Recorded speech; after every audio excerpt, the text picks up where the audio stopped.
Parce que dans les Laborigines, nous aimons beaucoup faire parler aussi les philosophes. Parce qu'on a besoin de philosophie, on a besoin de ces questions un peu, comment dire, ces questions profondes que pose la philosophie. Alors j'appelle ici Pierre Quay.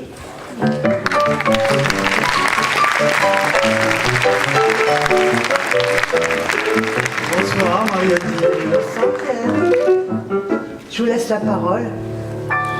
Vous voulez que je vous interroge? Une petite question? Une petite question? Oui. Bon, alors, oui, je sais comment je vais vous lancer. J'ai rencontré Pierre un soir, il y a quelques mois, chez des amis, et il me dit, je parlais des Laborigines, parce que c'est un peu obsessionnel chez moi, les Laborigines, j'en parle beaucoup. Et lui me dit, si tu fais un Laborigines sur l'unification, la grande unification, ça m'intéresse. J'ai dit, eh ben, ok, on y va. Et voilà, c'est fait. Alors, dites-nous pourquoi ça t'intéressait tellement. C'est un peu pervers, parce que c'est moins l'unification qui m'intéresse que l'un. Je vais essayer de montrer qu'il y a une différence entre l'un et l'autre. Voilà. Alors c'est vrai, l'autre point qui avait retenu mon attention, c'est, il est vrai qu'aujourd'hui on parle beaucoup de diversité, de multiplicité, je l'ai entendu ce soir, que notre siècle, notre époque se place sous le signe de la multiplicité, au point que certains de mes collègues aiment à parler de multiplicité pure, c'est-à-dire de multiplicité qui n'aurait aucun besoin de recourir à l'unité. Alors ce n'est pas ma position philosophique, sinon je ne serais pas là, évidemment, pour parler, pour réfléchir avec vous sur cette question de l'unité, de sa quête. Ce n'est pas ma position philosophique. Je pense tout au contraire que plus il y a de multiplicité, plus la question de l'unité se pose avec acuité. La prolifération du réel qui caractérise notre époque nous conduit nécessairement à nous poser certaines questions. Et d'abord celle-ci, comment ça se fait que tout cela tienne, que tout cela ait un peu de cohérence, que la multiplicité résiste à l'entropie, résiste au chaos, qu'elle est capable de former un monde où nous pouvons nous orienter. Ce ne sont pas des questions évidentes. Le philosophe Edmund Husserl, le père de la phénoménologie, affirmait que sous tout changement, sous toute variation, il y a nécessairement sous-jacente une conscience d'unité. Et ça, c'est une phrase importante pour comprendre l'ensemble de sa philosophie, la phénoménologie, et en particulier la phénoménologie du temps, cette idée que même à l'épreuve de cette succession infinie d'instants insaisissables, eh bien, nous avons tout de même une conscience d'unité temporelle, et mieux encore, qu'à travers cette conscience d'unité temporelle, nous accédons à une conscience de notre propre unité, de notre propre subjectivité. Alors on comprend bien le besoin d'unité, la nécessité de sa quête. Quant à savoir quelle forme prend cette quête, la chose est un peu moins claire. D'habitude, on en a parlé ce soir, on identifie la quête de l'unité à ce qu'on appelle l'unification. Je vais en donner une définition extrêmement simple. C'est le rassemblement d'éléments divers en une totalité. Et je vais donner un exemple plus simple que les questions cosmologiques que nous avons abordées aujourd'hui, c'est-à-dire les questions d'unification politique que l'Europe a connues au XIXe siècle jusqu'au milieu du XXe siècle. L'unité allemande, l'unité italienne et puis aussi l'unité de l'Empire russe puis soviétique. Et il s'agit à chaque fois de rassembler des populations diverses par leurs mœurs, par leurs traditions, par leurs coutumes, voire par leur religion ou par leur langue, de les rassembler dans un même État, sous une même administration, sous une même loi, au prix d'une uniformisation de ces populations, de la réduction de leurs particularités et parfois de la réduction de leur liberté. Et cette unification, cette totalité politique devient alors totalitaire, la totalité devient totalitaire. C'est là, l'Allemagne, l'Italie, la Russie ont connu ces moments-là dans leur processus d'unification. Et c'est là le grand danger de l'unification. Mais si j'en reviens à Husserl et à sa conscience d'unité temporelle, eh bien on se rend compte que Husserl n'a absolument pas en tête un processus d'unification. Le temps est intotalisable. Le temps est intotalisable. Et cette conscience d'unité temporelle, qui est à l'origine de notre conscience de nous-mêmes, eh bien, elle se fait à l'épreuve même de la multiplicité des instants qui passent, comme si finalement cette conscience d'unité se faisait à l'épreuve d'une unité intotalisable. Alors il y a une philosophie bien plus ancienne qu'Husserl, dernière grande philosophie de l'Antiquité, le néoplatonisme, qui a vu l'importance de cette différence entre l'unité intotalisable et les totalités ou les unitotalités, comme j'aime à les appeler. Le néoplatonisme dit que l'unité, dans sa plus grande simplicité, est incoordonnable, imparticipable. Asyntacton, amétecton, dit le grec. Alors qu'est-ce que ça veut dire que l'unité est incoordonnable, imparticipable?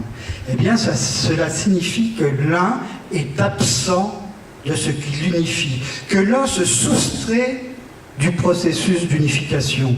Cela signifie aussi qu'il n'existe aucune totalité, aucune universalité, aussi cohérente soit-elle, qui soit en mesure d'exprimer l'unité dans sa plus grande simplicité.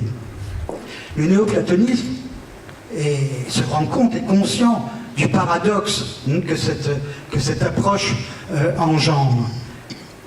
Il se dit, bon, si l'un est extérieur à la totalité, alors comment peut-il unifier cette totalité?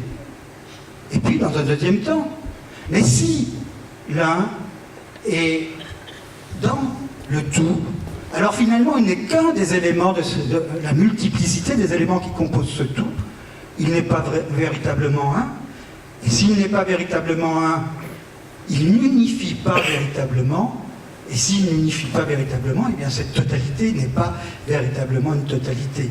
Et là, on touche une des très grandes intuitions de cette philosophie, à savoir que toute totalité est finalement condamnée à l'entropie, condamnée à se défaire, précisément parce que ce paradoxe est difficilement soutenable, mais j'aime à penser que précisément par sa difficulté, eh bien, il donne tout son sel à la quête de l'unité.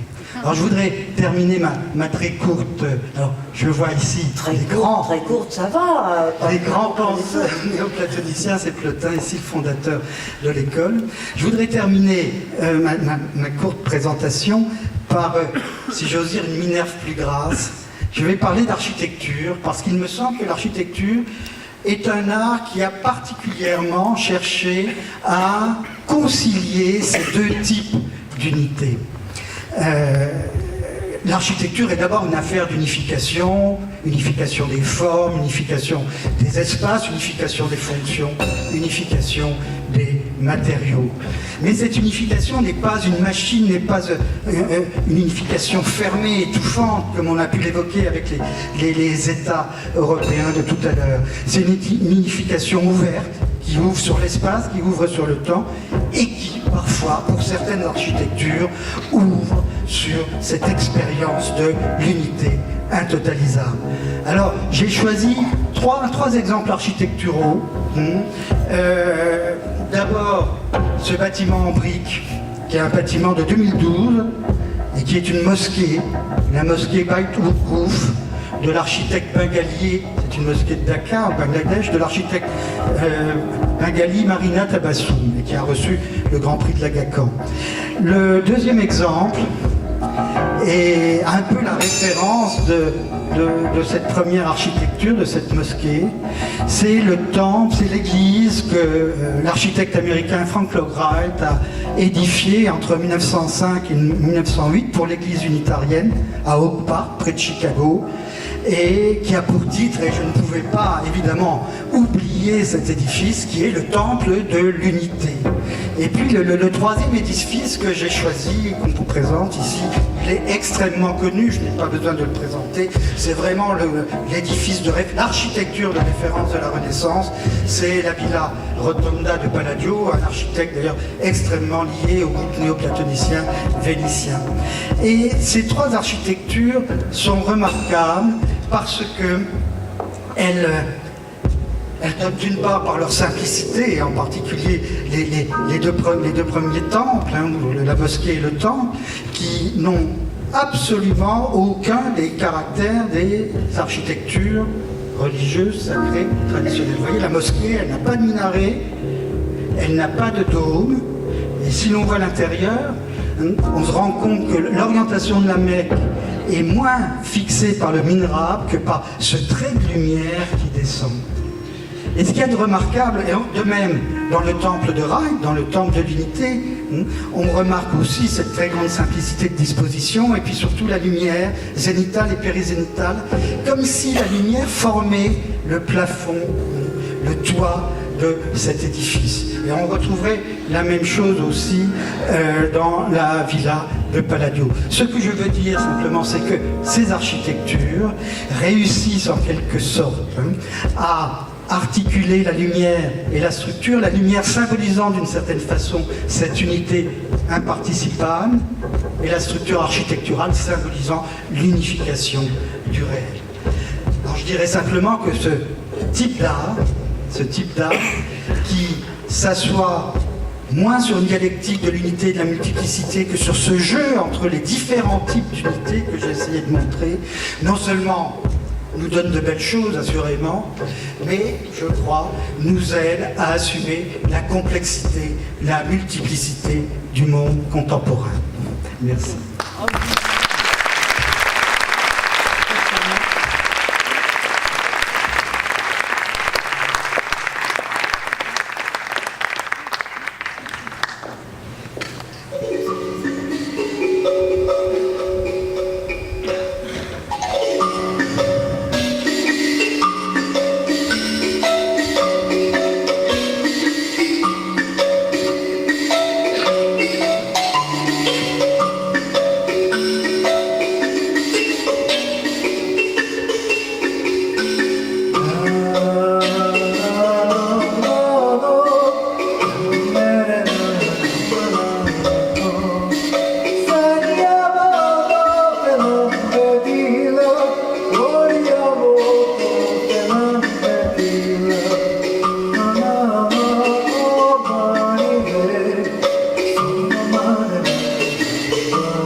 qu'Anatole, mon cher collègue, n'est-ce pas Anatole Kelif, grand mathématicien, mais pas au niveau international, au niveau intergalactique, je vous remercie. Ouh là là. Non, c'est normal, applaudissez-moi. Qu'on peut voir, je vais applaudir, applaudissez. N'est-ce pas? Non, on vous écoute là, tous là, depuis tout à l'heure, on vous écoute là. C'est une approximation. On n'en peut plus, c'est vrai, hein? Ah, qu'est-ce que c'est? Demande ce qu'Albert doit penser. C'est Jean-Pierre ou c'est Albert? Comment t'es là, hein? Non, parce que ça fait tout l'après-midi qu'on le voit, là, il m'effraie complètement, là, je sais pas pourquoi. Vous savez qui c'est? C'est le vrai, qui a été empaillé. Ça a coûté une blinde, hein, ça coûtait cher, hein, ça coûtait très cher. Enfin, on va pas parler de ça, on va parler d'argent, puisqu'on va parler d'unification, de machin, de trucs. On va pas parler d'argent. Qu'est-ce que... C'est gratuit, en fait, ils ont payé ou pas? Ils n'ont pas payé? Donc, ah ouais, c'est pour ça que c'est approximatif. Ah oui, il faut donner, hein, qu'on peut voir. Attention, tu gênes, il y a quelqu'un derrière toi, il y a une éminence. Ah oui. Une éminence grise, tiens. Oui. Alors, donc en fait, Anatole Kelif, il est là pour vous parler d'un truc, c'est sa création au niveau de l'unification de la totalité, de l'universalité, du machin truc. Oui. D'ailleurs, il travaille de temps en temps, il ose s'éloigner de moi et de travailler avec Marc. Mais vraiment, parce que tu payes très cher, sinon jamais le ferait, il le sait, il reste avec moi en général. On a combien? Nous, on a 10 minutes. Oh non. On a moins alors qu'on est deux. T'as vu la parité au niveau de la science, bravo.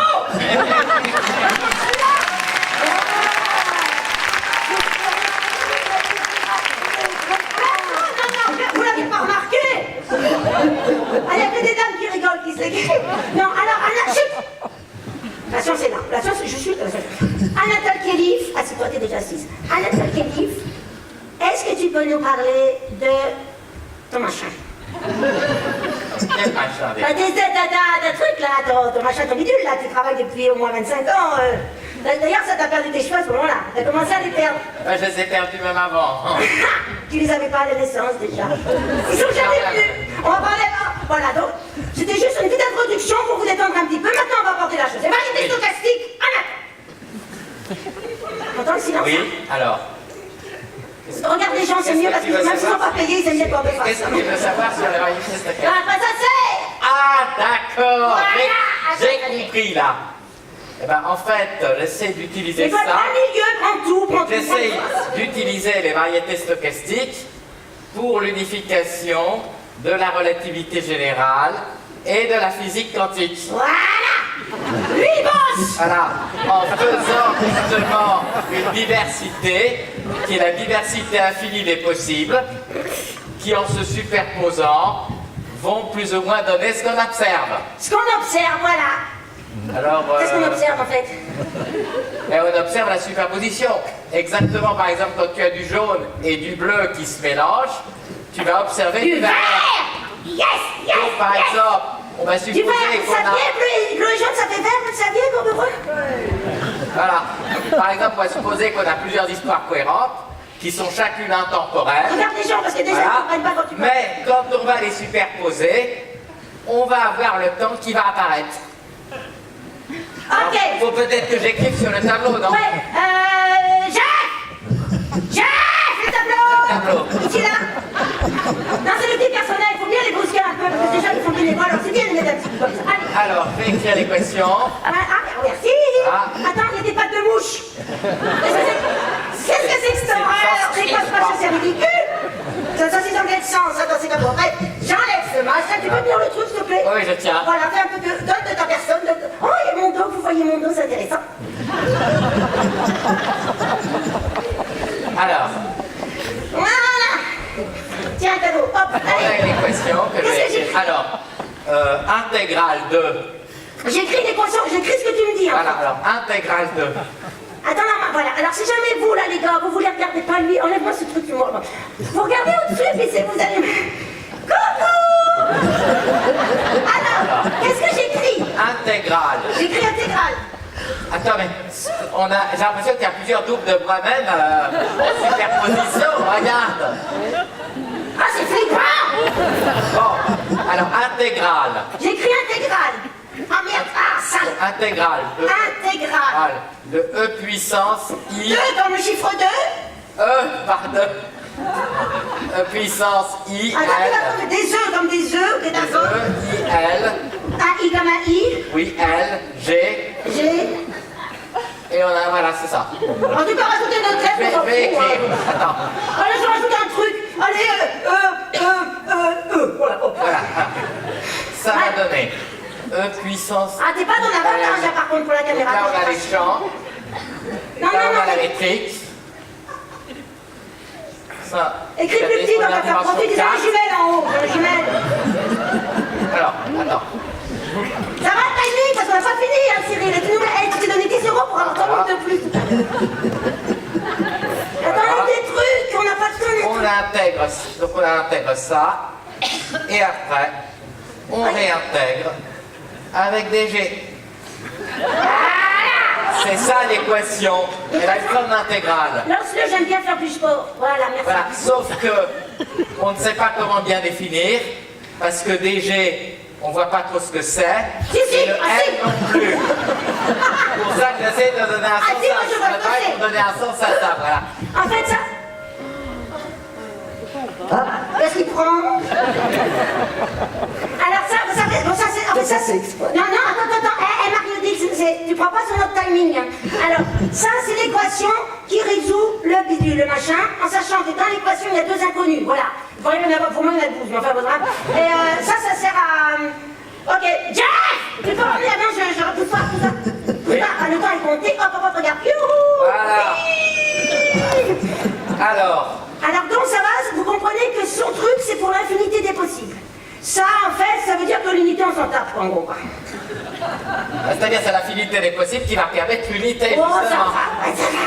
Cette obsession de l'unité, pop. Moi j'aime beaucoup ce que t'as dit Stéphane Dickerson, des fois tu dis des bêtises, mais là t'as dit un truc très joli. Les frontières, tu me dis si je te rends sourd, hein, là tu le sais. Les frontières, c'est ce qui sépare et ce qui relie. C'est ça que t'as dit, non? C'est toi qui l'as écrit? Tu l'as pensé en tout cas. Quand tu l'as dit quoi?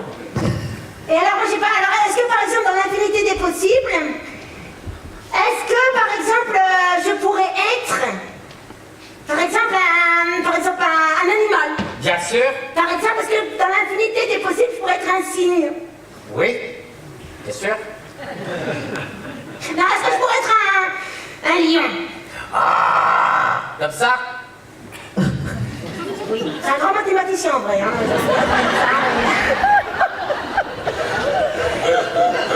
Non, c'est parce que vous n'avez pas payé, il est très détendu. Sinon, c'est pas une exigence. Alors, je fais le lion. C'est un lion. Vas-y. Au niveau de l'infinité des possibles, Oui. remarque à la crinière de Dickerson, tu pourrais me la prêter presque. Alors, vas-y. Vas-y. Oh, merde. Ah, ça, c'est un autre possible, c'est pas grave. Ouais, voilà. Encore une autre unité d'infinité possible parce que je pourrais être une chèvre. C'est pas parce que je te regarde, hein, madame, devant, hein, que je dis ça. Je peux être une chèvre ou pas? Bien sûr, En fait, je peux tout être avec ton truc. mais évidemment. Ok, moi je suis une chèvre. C'est pas un castor, hein, c'est une chèvre. Pas un lapin pendant qu'on y est, n'importe quoi. La chèvre au niveau de l'infinité des possibles de variétés stochastiques de l'atome. C'est vraiment pas un castor. Est-ce que je pourrais être un poisson? Bien sûr. T'as été un peu lourd à réagir, j'ai peur. Il y en a tellement des possibles, qu'est-ce que tu veux qu'on s'y perd un peu? En tant que poisson. Faut pas que ça finisse en queue de poisson.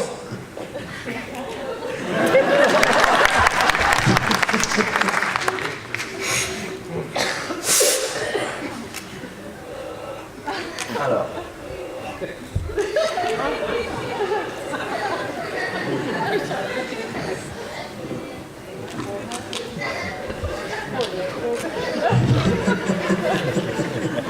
Regarde comme c'est beau avec les images. Ah oui, là. Tout ça, ce sont des vrais possibles en fait, c'est ça qui est intéressant. Mais alors, est-ce que tu veux qu'on fasse la conclusion? Parce que déjà on a des Bah questions oui, timées. en fait, par exemple dans le vide quantique, on a l'infini des possibles qui est contenu. Alors ça me rappelle une énigme qu'une amie m'avait posée. Je commence là à donner la réponse. Donc elle a dit 0 égale 1, 1 plus 1 égale 1. 0 égale 1, le vide contient le tout. Comme au yoga, on fait le vide dans la tête, on accède à la plénitude. Si on est pleinement heureux, on ne pense plus à rien, donc on a le 0 égale 1. Le 1 plus 1 égale 1. Alors, quand on a deux êtres qui s'aiment, ils ne font plus qu'un. Et c'est sans doute ça la vraie unité. Oh,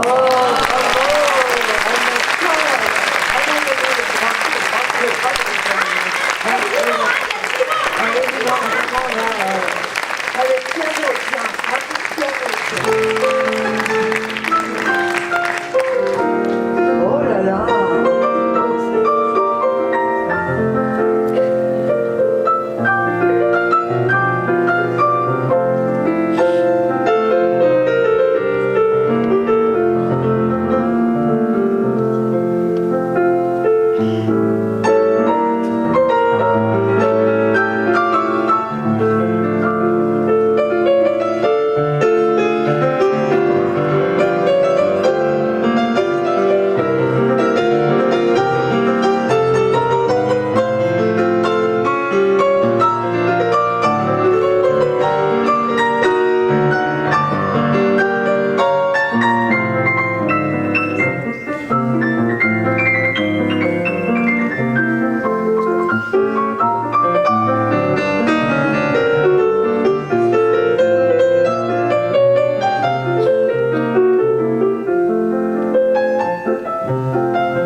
Car ce sont vos amis à tous, de venir nous rejoindre sur ce plateau.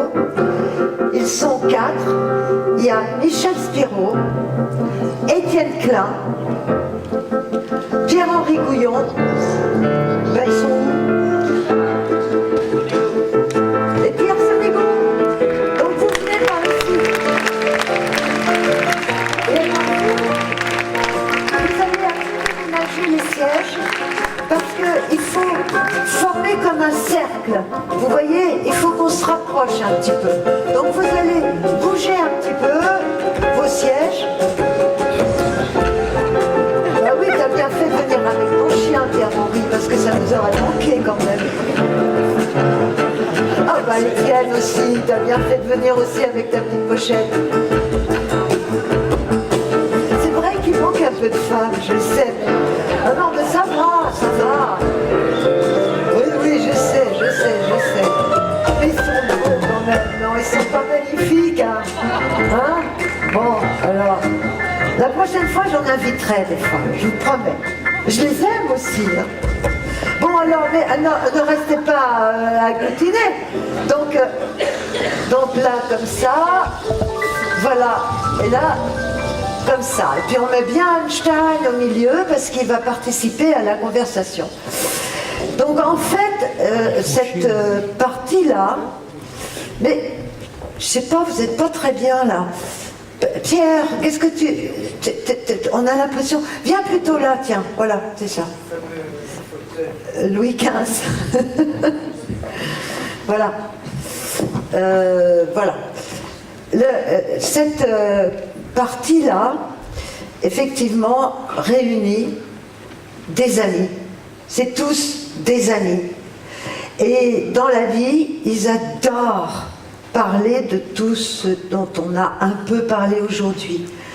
Et là, j'aurais voulu qu'ils nous montrent à quel point, quand ils parlent de ces sujets-là, c'est pour eux une véritable passion. Ils veulent savoir, ils veulent comprendre, ils veulent essayer d'atteindre la connaissance de ce monde qui nous entoure. Par exemple, le vivant. Le vivant, c'est une question qui les obsède tous. qu'est-ce que c'est que le vivant? Voilà. Alors, les 4 qui sont venus ici vont réagir par rapport, donc Michel Spiro, Étienne Klein, Pierre Sonigo, tu fais une tête, Pierre-Henri, il dort ton petit chien, et il attend son tour, voilà. Donc je vais vous demander à tous les 4 de donner votre opinion, ou de poser même une question, enfin de faire un peu d'apporter votre lumière par rapport à tout ce qui s'est dit aujourd'hui. Qu'est-ce qui veut commencer? Il y a des micros ici, tiens. Qu'est-ce qui veut commencer? Michel, je sens que tu as des choses à dire, tiens. Merci Marie-Odile. Oui, je voudrais reprendre un thème qui m'est cher, que tu as d'ailleurs évoqué au cours des débats. C'est le thème qui, c'est pas la quête de l'unité, ça reprend une discussion qu'on a eue avant ce spectacle. Pour moi, c'est plutôt la quête de l'union dans la diversité. L'union dans la diversité, et il y a une dimension à la fois scientifique, mais aussi sociétale, voire maintenant environnementale. Donc je reprends ça. D'abord, c'est l'Aborigines. C'est bien une quête de l'union dans la diversité. Je pense que ce spectacle qui réunit des scientifiques, des poètes, des philosophes, des artistes, dans une œuvre créatrice, c'est la richesse de l'union dans la diversité. C'est bien ce qu'on a voulu faire avec les Aborigines. Il n'y en a pas 2 qui sont pareils, et c'est bien le but de ces Aborigines. Par ailleurs, moi je m'occupe d'Union des physiciens, c'est exactement ce qu'on... L'Union internationale des physiciens fondamentaux et appliqués. Et donc derrière, l'agenda qu'on a, c'est l'union dans la diversité. On a des physiciens qui viennent du monde entier, de toute origine, de toute culture, de toute religion, ou pas religieux, qui essaient de collaborer ensemble dans un esprit aussi d'émulation, ce qu'on appelle la coopétition, un mot qui m'est cher. C'est une quête d'union dans la diversité. Et donc mon souhait, c'est que cette union dans la diversité se propage dans la société, voire se propage en intégrant la nature sur notre planète. C'est pour moi, d'abord, ça serait une révolution sociétale, si on arrivait à faire passer ce message-là. Et deuxièmement, c'est le meilleur moyen d'affronter les défis auxquels on est de plus en plus confrontés, les défis de type climatique, de type pollution diverses et variées, voire les inégalités, l'égoïsme qui est dans notre société. Donc la quête de l'union dans la diversité, pour moi, c'est un peu le Graal d'aujourd'hui. D'ailleurs, cette diversité, pratiquement vous tous, vous y avez fait référence. Quelqu'un veut réagir à ce que vient de dire Michel? Moi, ce que je voudrais, c'est que vous répondiez, vous lanciez la balle, tout ça, que moi, je ne sois pas l'animatrice qui pose la petite question, un peu, voilà. Non, ça vous inspire pas ce qu'il vient de dire? Moi, j'aurais bien aimé Ils sont pas sympas, que notre philosophe réagisse à ça, puisque c'est un peu en décalage par rapport au discours. C'est vrai, moi je pense que ça suffit pas. C'est une vision un peu trop optimiste, un peu trop harmoniciste. C'est la définition de l'harmonie que vous donnez.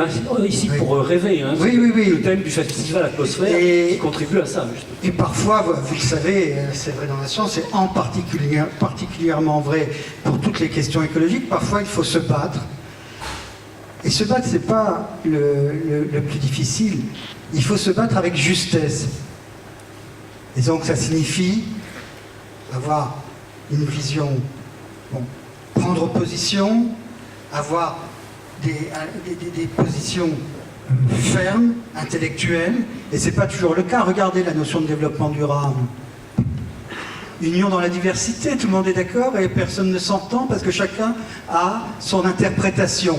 Et voilà vraiment une notion qui sert à tout et à rien et qui mériterait mieux que cela, et qui demande donc une prise de position théorique qui n'existe pas aujourd'hui. Voilà. Et donc je considère que c'est important, j'ai dit tout à l'heure que les unifications pouvaient trop facilement tomber dans des totalités fermées, mais parfois il faut vraiment trancher la fausse harmonie. Voilà.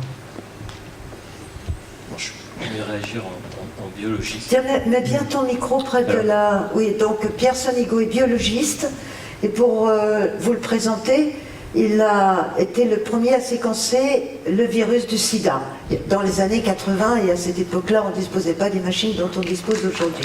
Donc on peut l'applaudir.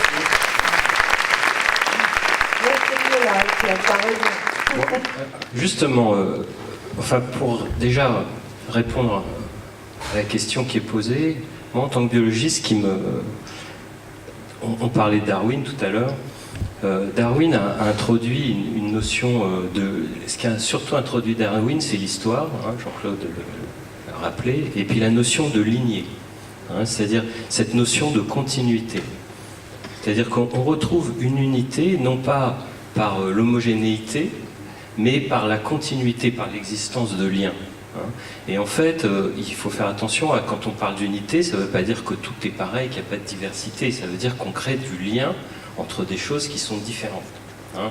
Et cette question du lien des individus est essentielle, elle traverse la biologie. Darwin a créé des lignées avec une histoire, la génétique est une façon de remettre un lien entre des individus séparés. Et ces questions, elles sont très importantes, et selon la façon dont on va les définir, dont on va définir le lien, dont on va définir l'individu, ça se rapproche aussi beaucoup de la question des frontières, qui sont à la fois une séparation et une continuité. Alors pour peut-être raconter, mais pour ouvrir un peu sur le débat, je vais raconter moi mes questions de biologiste.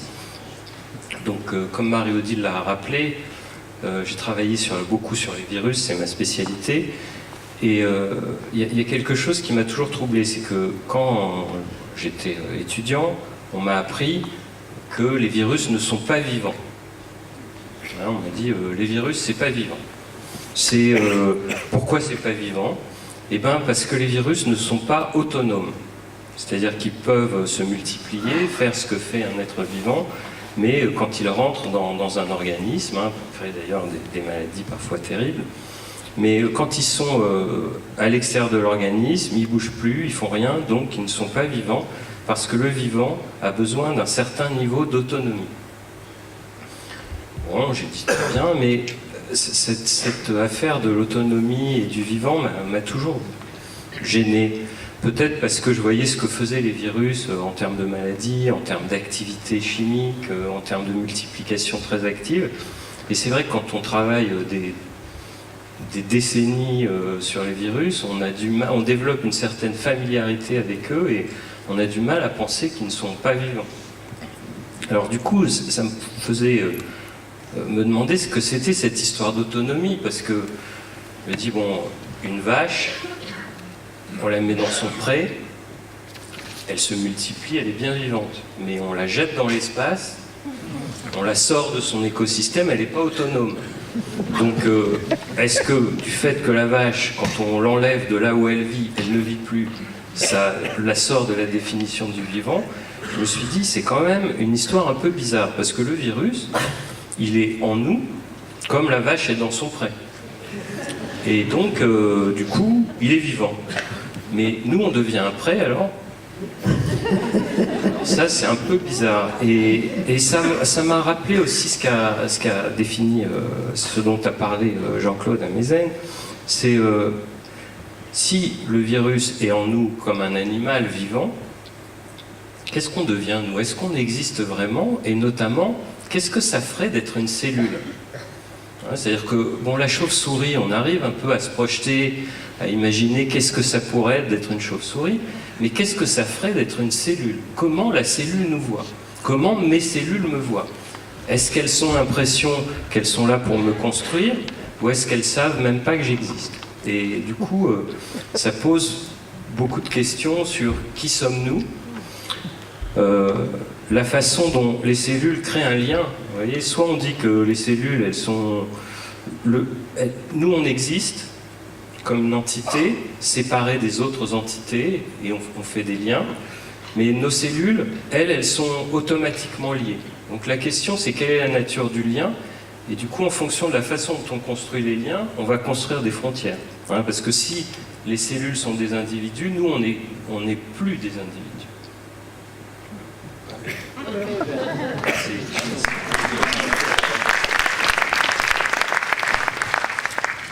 Alors ce que vient de dire Pierre, c'est qu'on lui a appris des choses lorsqu'il était étudiant, qu'il a remis en cause par la suite. Et il y a quelques jours, j'entendais un vieux professeur de médecine qui disait la moitié de ce qu'on m'a appris lorsque j'étais étudiant est devenu faux. Il y a la moitié de ce qu'on m'a appris que j'ai oublié. J'espère que ces deux moitiés coïncident. Alors simplement, je suis un peu embarrassé moi quand j'entends parler d'unité parce que je ne sais jamais trop si on parle d'unité ontologique. On peut rappeler que ton sujet de thèse était la quête de l'unité. Oui, alors justement, il y a quand même la question de quoi on parle. Et puis vous avez écrit un livre tous les deux. Avec Marc, on a écrit un livre qui porte ce titre d'ailleurs. Les Grecs cherchaient une sorte d'unité ontologique, une sorte d'élément fondamental à partir duquel on puisse comprendre toutes les choses qui existent. Puis avec la physique moderne, on commence à penser une unité législative, c'est-à-dire plusieurs sortes de phénomènes qui se manifestent de façon très différente, sont régis par des lois qui sont les mêmes. Et ensuite, on essaie d'unifier des théories qui sont au départ différentes. Et là, ça nous rapproche des biologistes, ça pose la question du mariage et de la procréation. Puisque la plupart du temps, quand deux théories sont unifiées, ou mises sous la même coupe, pour décrire des phénomènes qui, a priori, étaient très différents les uns des autres, ça produit des naissances. Par exemple, quand Maxwell unifie l'électricité et le magnétisme, c'est ce qu'on appelle l'électromagnétisme, il prédit les ondes électromagnétiques. Quand Einstein, dans la relativité, rapproche l'espace et le temps, si on les unifie tout à fait, ça donne E égale MC2. Quand Paul Dirac unifie la mécanique quantique non relativiste avec la relativité restreinte, dans les années 20, il prédit l'existence des antiparticules au prix d'un remaniement complet d'idées de vide. Le vide devient au contraire saturé de particules. Quand Einstein unifie la relativité et la gravitation, il prédit les ondes gravitationnelles. Et puis quand on a unifié l'interaction électromagnétique et l'interaction faible, dans le modèle standard de la physique des particules, ça a permis de prédire des particules, les bosons intermédiaires, le boson de Higgs, etc. Et donc je trouve que là, il y a une morale, disons, intéressante. Et puis il y a aussi l'unité, disons, explicative. On explique toutes sortes de choses par un principe ou par une seule loi. Et regardez comment on a expliqué toutes sortes de phénomènes pendant des siècles et des siècles à partir de l'idée que la nature avait horreur du vide. La nature a horreur du vide. Et toutes sortes de phénomènes étaient interprétés de cette façon. Par exemple, si j'aspire dans une paille, le liquide monte, il défie la gravité, c'est quand même bizarre. L'explication, c'est qu'en aspirant de l'air dans la paille, je crée du vide. Comme la nature a horreur du vide, le liquide monte. Et il a fallu attendre le XVIIe siècle, Blaise Pascal, Galilée, Torricelli, pour comprendre que c'est pas du tout ça. C'est la pression de l'air sur le liquide qui, lorsqu'on crée une dépression dans la paille, va pousser vers le bas et faire monter le liquide.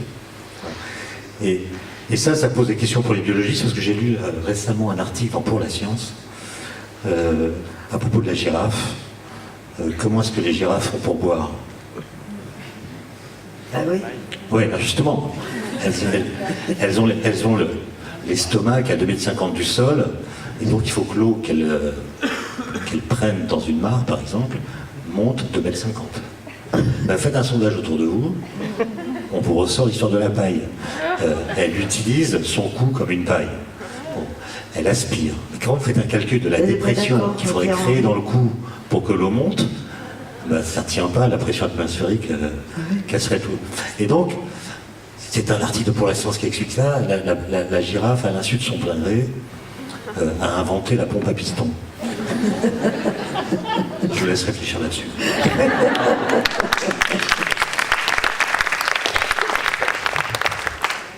Alors moi, je voulais répondre déjà à Pierre. Effectivement, tu te demandes ce qu'on est. Est-ce qu'on est après? Ben oui, on est un écosystème. Je pense que tu le sais aussi bien que moi. Nos cellules, c'est qu'une partie de nous. Il y a des tas de cellules qui ne sont pas les nôtres, ou alors si c'est les nôtres, c'est pas ça qu'on appelait nos cellules au départ, puisque c'est des bactéries, puisque c'est des champignons, etc. Et donc effectivement, on est nous-mêmes des écosystèmes.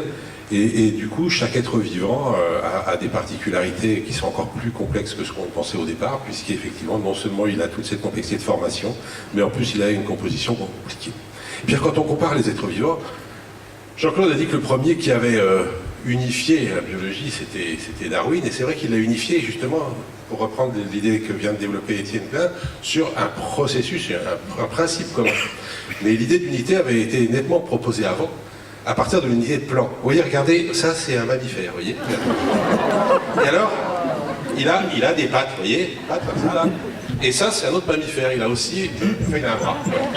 Et a priori, ça ne se ressemble pas tant que ça. Bon, ça a quand même des points communs, mais si vous regardez le squelette, alors on ne va pas regarder le squelette, ça ferait mal, mais vous voyez, il y a une omoplate, un numérus, un radius incubitus, des carpiens, des métacarpiens, et bien il y a exactement les mêmes chez le chien. Il y a exactement les mêmes chez la chauve-souris. On sache ou pas ce que c'est que d'être une chauve-souris, il y a exactement les mêmes os à la même place, il y a exactement les mêmes chez une baleine.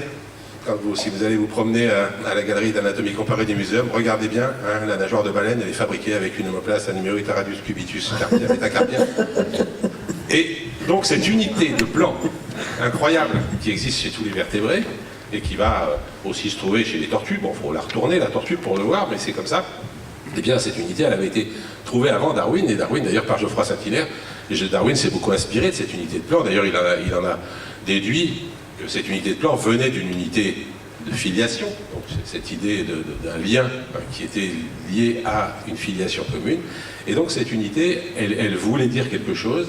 Et ça, c'est Darwin qui donne l'explication, mais l'unité était là au départ, elle avait été vue. Geoffroy Saint-Hilaire avait même un peu abusé avec l'unité, puisqu'il avait dit que les vertébrés, avec leurs vertèbres, ils vivaient autour de leurs vertèbres, et que les invertébrés, comme les moules, c'était comme nous, c'était des vertébrés, mais qui vivaient dans leurs vertèbres. Ça, c'est un peu exagéré, hein, mais vous voyez, l'idée de cette unité était déjà très forte, donc au début du 19e siècle. Et effectivement, je pense que le point commun entre tous les êtres vivants, eh bien, ça va être, alors si on va un peu plus loin jusqu'au virus, effectivement, le seul point commun qu'on ait, mais c'est quand même un point commun incroyable, c'est qu'on est tous des porteurs d'informations. Et que cette information génétique, épigénétique, c'est un peu dit tout à l'heure, eh bien cette information, elle est née progressivement, et ça je reviens sur ce qu'a dit Jean-Pierre Bibrick, un jour on finira par être d'accord avec Jean-Pierre, mais elle est née d'un processus lent et certainement très complexe, qui a amené à de la chimie progressive, et est-ce que cette chimie produise progressivement des êtres vivants porteurs de cette information codée dans l'ADN. Je suis convaincu que l'étude informationnelle du monde vivant est absolument fondamentale, et je suis convaincu d'ailleurs aussi que l'étude informationnelle des systèmes complexes en général, même s'ils ne sont pas vivants, a beaucoup à apporter. Et je pense que si on veut réfléchir à l'origine de la vie, il va falloir réfléchir à une chimie qui progressivement produise de l'information, une information chimique au départ, une information qui est de l'ordre de l'information d'un écosystème et pas encore d'une information génétique ultra codée, et que c'est cette évolution progressive de systèmes complexes et informationnels qui va produire progressivement l'apparition de propriétés émergentes. Alors j'emploie là des termes qui me semblent un peu essentiels par rapport à l'idée d'unité, l'idée de complexité et l'idée d'émergence. Je pense que, et c'est le dernier point dont je voulais parler dans cette soirée sur l'unité, c'est qu'il y a, de façon tout à fait incroyable pour moi actuellement, une relative unification des sciences dans leur questionnement. La biologie a longtemps été très très loin de la physique, avec un certain mépris des physiciens pour les biologistes, il faut bien l'avouer. Il y a eu un président de l'Académie des sciences qui a commencé un discours il y a moins de 100 ans en disant « Ce que je vais vous dire aujourd'hui est particulièrement simple, même les biologistes devraient comprendre ». C'est tout à fait vrai. Et non, bien sûr, ils n'ont pas compris. Mais je peux aussi vous parler d'un physicien d'un niveau tout à fait correct qui s'appelait Kelvin et qui a parlé de l'extrême futilité des théories de M. Darwin, avec le mépris donc, que vous entendez, parce que ces calculs qui étaient faux amenaient à conclure que l'âge du système solaire était bien insuffisant pour que l'évolution ait eu lieu. Donc les rapports entre physiciens et biologistes ont toujours été compliqués, mais je perçois aujourd'hui une convergence extraordinaire sur ces questions de complexité, sur ces questions de diversité. Je pense que pendant longtemps, nous, les biologistes, on a été coincés dans ces problèmes de diversité. On a essayé de la classer avec tous les systèmes de classification, puis on a essayé de retrouver une unité, de refaire de de refaire, de comprendre comment derrière cette diversité il y avait une unité, comment tout ça avait pu émerger de fonctionnements physico-chimiques. Et aujourd'hui, ce qui est remarquable, c'est que, au fond, nos amis physiciens commencent à effectivement s'intéresser à des questions de diversité et pas seulement à des choses uniques. Et commencent aussi à voir derrière tout ça des phénomènes de complexité. Au fond, la complexité, je vais vous dire que la limite, je dirais presque qu'elle n'est pas apparue en biologie, elle est apparue en sciences humaines, hein, comme idée. Donc c'est assez intéressant de voir que la diversité c'est un truc de biologiste, la complexité un truc de sciences humaines, et puis que tout ça est en train de rentrer dans le champ des sciences en général, et qu'on arrive de mieux en mieux à se parler entre physiciens et biologistes. Et la preuve c'est qu'on arrive à pas être d'accord, alors qu'avant on se comprenait tellement pas qu'on risquait pas de pas être d'accord. Et du coup, voilà, c'est ce qui m'a amené à passer de longs moments de discussion avec des gens comme Jean-Pierre Bibring pour savoir si les êtres vivants sont différents de la matière inerte. Et moi, personnellement, je suis convaincu qu'il y a une différence, même si jamais elle est arrivée progressivement, et que cette différence, elle est dans l'information génétique, qui est incroyablement unique dans le monde vivant. Et quand même, je suis même surpris, j'arrive toujours pas à comprendre comment il est possible que le code génétique, la façon dont est traduite une information génétique en protéines, soit quasiment la même pour absolument tous les êtres vivants, depuis les bactéries jusqu'aux archées et à nous. C'est comme si tous les humains parlaient la même langue, exactement, à quelques mots près. Ben non, les humains, ils ont vu leur langue évoluer terriblement et on se comprend pas entre différentes parties de la planète. Comment est-il possible que derrière l'incroyable diversité des êtres vivants et cette incroyable unicité du code génétique, pour moi, ça reste relativement mystérieux. Et les virus, bien sûr, ils utilisent le même code puisque c'est les cellules qui les hébergent qui décodent leur information génétique. Il n'est pas d'accord, lui.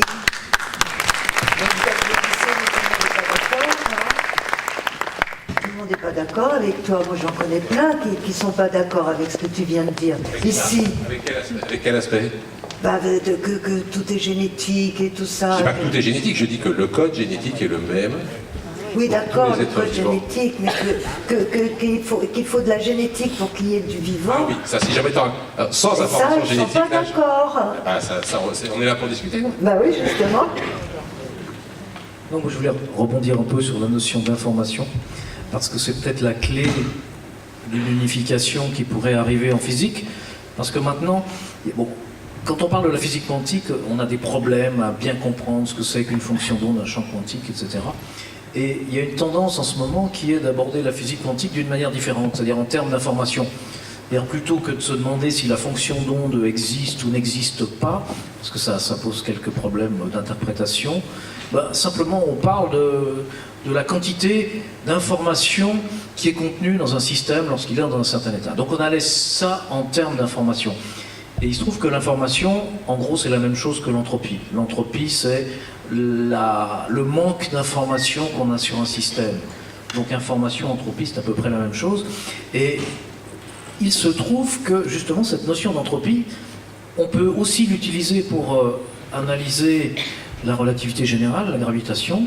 Et maintenant, on arrive à comprendre que la notion d'entropie qu'on utilise en relativité générale, donc pour décrire les phénomènes gravitationnels qui, a priori, n'ont rien à voir avec les phénomènes quantiques, a priori, on arrive à interpréter cette entropie gravitationnelle dans la relativité générale en termes quantiques, comme une sorte d'information qui nous manque parce que, à cause de la forme bizarre de l'espace-temps, elle nous reste cachée, mais dans un langage quantique. Donc, cette notion d'information, elle est en train de prendre en physique une importance qui va peut-être se révéler cruciale dans la recherche d'unification.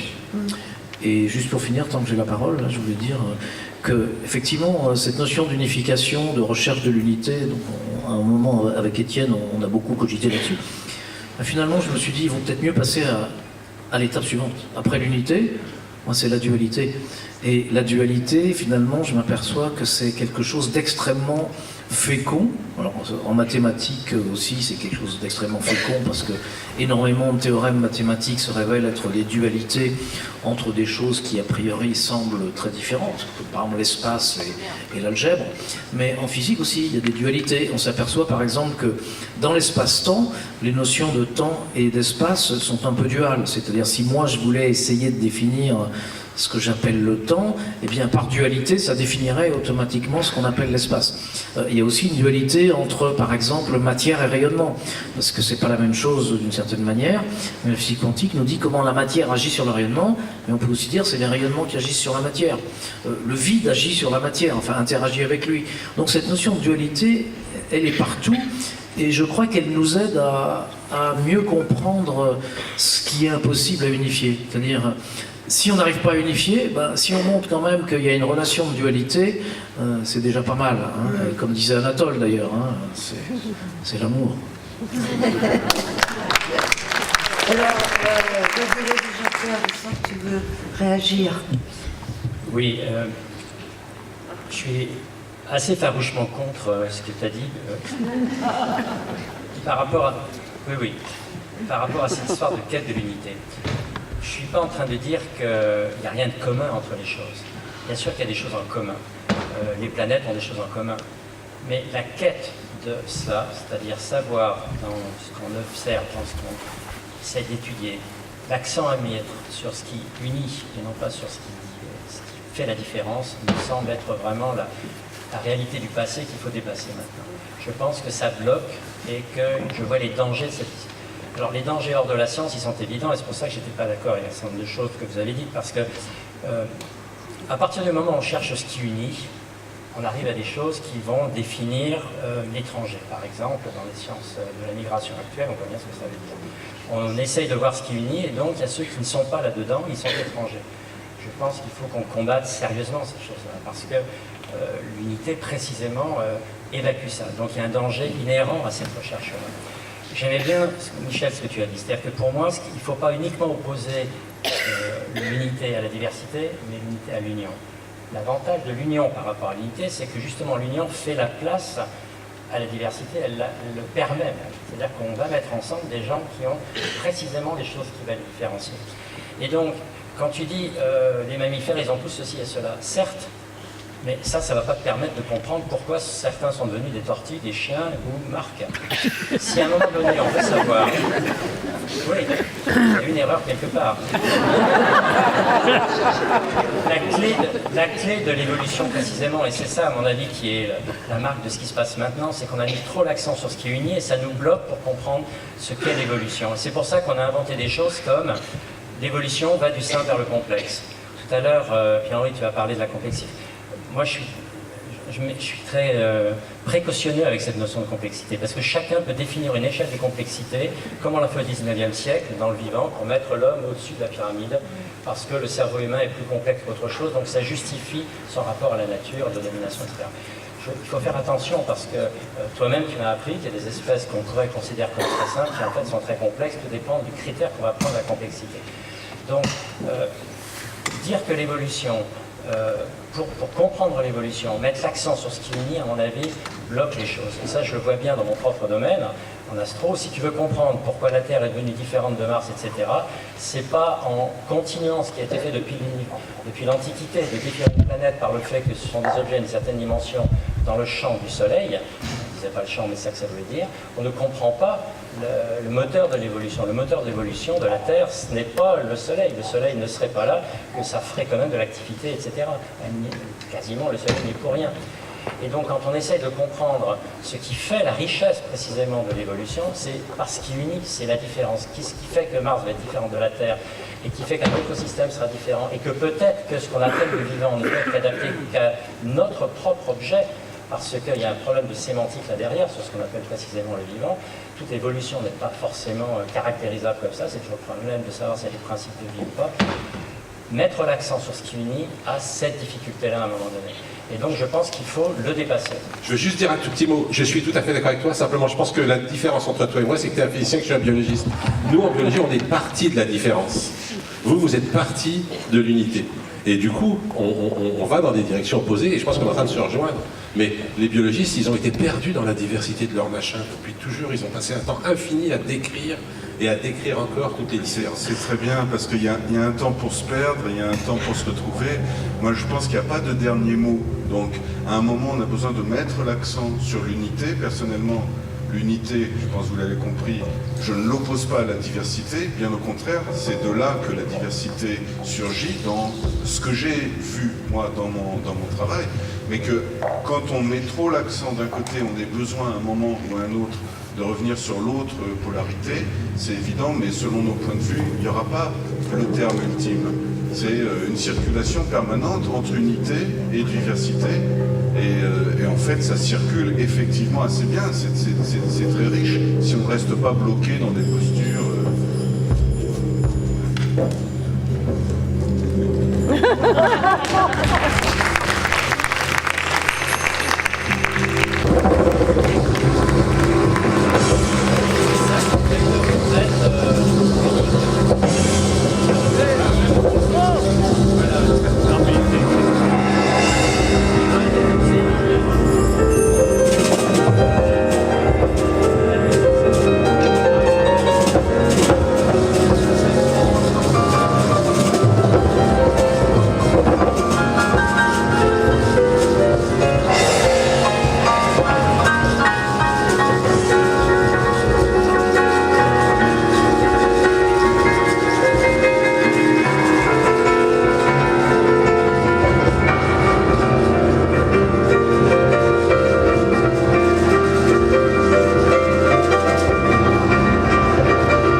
chansons comblant le manque à vivre.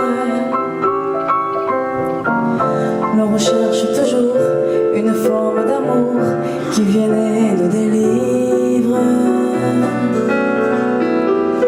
N'être fille ou garçon, nous avons nos chansons, alors servons-nous d'elles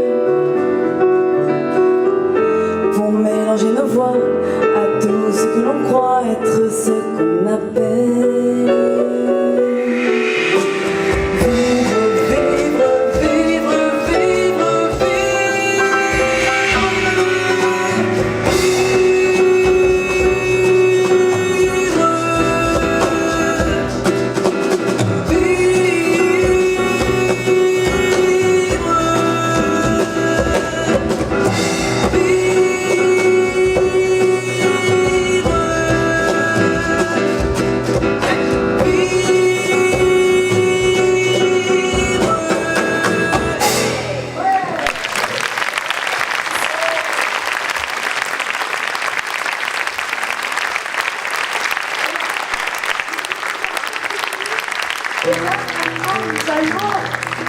une chanson de mon papa, Jean-Baptiste Oui. et Francis Lay.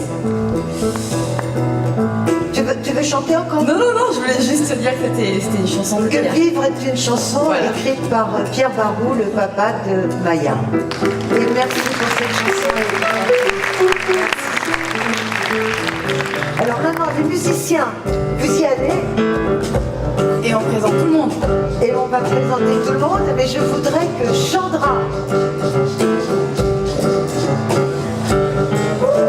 et Malaki et Anatole viennent quand même un peu danser, quoi. Hein? Et Chandra va nous faire quelques recherches d'unité.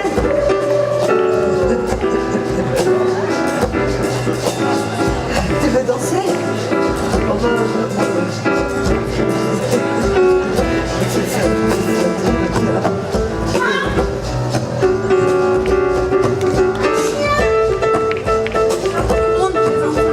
Oui, oui. Michel Pirot. Étienne Klein. Pierre Navigo. Pierre-Henri Couillon et Oudin. Marc-Claude Pétrel. Albert Martial. Jean-Pierre Dubreuil. Jean-Claude Amézène. Pierre Kay. Chandra. Anatole Kelly. Ah oui, Chandra, Anatole. Stéphane Duberson. Maya Barou. Léon Dematara. Et Cyril au piano. Et je voudrais tous faire un salut au public, messieurs les artistes. Et Marie-Odile Monchicourt, s'il vous plaît.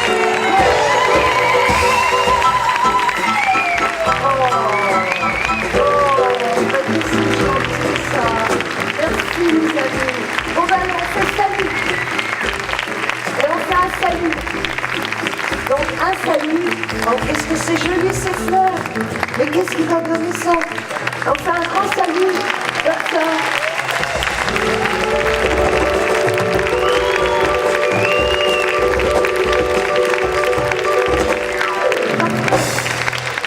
Alors voilà.